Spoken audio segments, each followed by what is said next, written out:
Credit Suisse shares hit a 20-year low last summer. There was all kinds of speculation CEO Brady Dougan was going to be sacked. So when I was in Switzerland last week, I spoke to the man who decides whether Dougan gets to keep his job, Credit Suisse chairman Urs Rohner.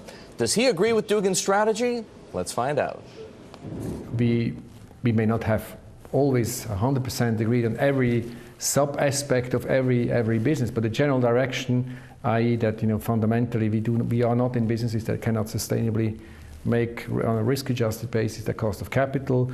We believe in the model in the integrated banking model, and we believe in how we run this bank generally in order to get the best out of our strongest franchises, be it wealth management on a global scale, be it investment bank, and particularly in those leading franchises. That was never an issue for us. I mean, on that we have always had a full agreement, and that has not changed. And we have always pledged that we want to prove and demonstrate that this is actually in the current regulatory environment, which will be the regulatory environment for the next years to come. There's no doubt about it.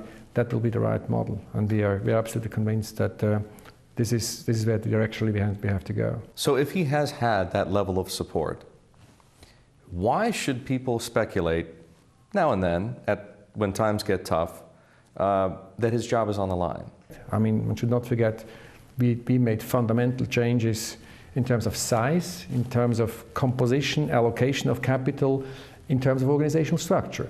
So that always comes with noise, and there's always somebody who is unhappy about it that then starts the rumor mill, and that can then have this tendency. And if then the overall results are not just great, which probably nobody can claim in our industry during that period, then you have these things. What would you say right now to put that speculation to rest for good?